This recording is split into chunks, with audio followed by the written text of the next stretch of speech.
আজ আমি সারদা মায়ের জীবনের বাণী ও কিছু অনন্য সাধারণ জীবনের ঘটনাবলী বলছি। 1. স্বামী প্রশান্তানন্দ মাতৃবিয়োগের পর যখন মাতা ঠাকুরানীর ছবি দেখেন, তখন তার সত্যই ধারণা হয় যে তার জননী ও শ্রীমা অভিন্ন। 2. ত্যাগী সন্তানেরা মায়ের ভাষায় দেবশিশু, দেবের আরাধ্য ধন। 3. বস্তুত মা যেন সব সমন্বয়ের একটি ঘনীভূত রূপ, একই সঙ্গে প্রাচ্যের ও পাশ্চাত্যের। দক্ষিণেশ্বরে মা ঠাকুরানীর বিরচিত মালিকা এবং পুষ্প অলঙ্কার ভবতারিণীর পাষাণ মূর্তির গলায় এবং সর্ব অঙ্গে মাঝে মাঝে শোভা পেত এবং ভক্ত সজ্জনদের অকুণ্ঠ প্রশংসা অর্জন করত। স্বয়ং ঠাকুরও তার তৈরি মালা এবং পুষ্প অলঙ্কারের একজন গুণগ্রাহী সমজদার ছিলেন। 4. শ্রীমা পুত্রস্থানীয় শিষ্যদের কাছেও মাথার কাপড় দিয়ে থাকতেন, কারণ সেটাই ভারতের প্রাচীন রীতি। 5.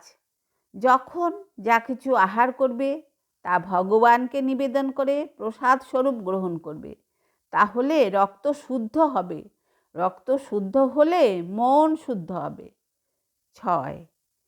একবার শ্রীমা স্বগ্রাম জয়রামবাটিতে এক অস্পৃশ্য বাগদি যুবককে দীক্ষা দিয়েছিলেন।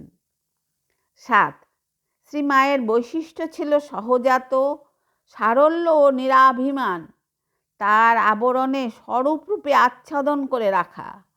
পরিণামে তিনি সকল শ্রেণীর মানুষের নিকট হয়েছিলেন সহজলভ্য ও গ্রহণযোগ্য। 8.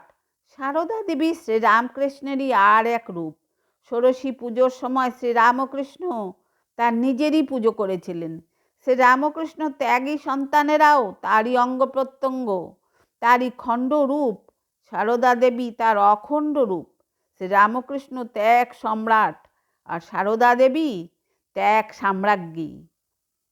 9. শ্রীমায়ের মতে মন্ত্রের দ্বারাই দেহশুদ্ধি হয়, মানুষ পবিত্র হয়, জপ টপ দ্বারা ইন্দ্রিয়গুলোর প্রভাব কেটে যায়, সাধকের পুরস্কার বা নিজের চেষ্টায় ঈশ্বর কৃপাতেই শেষ কাজটি হয়।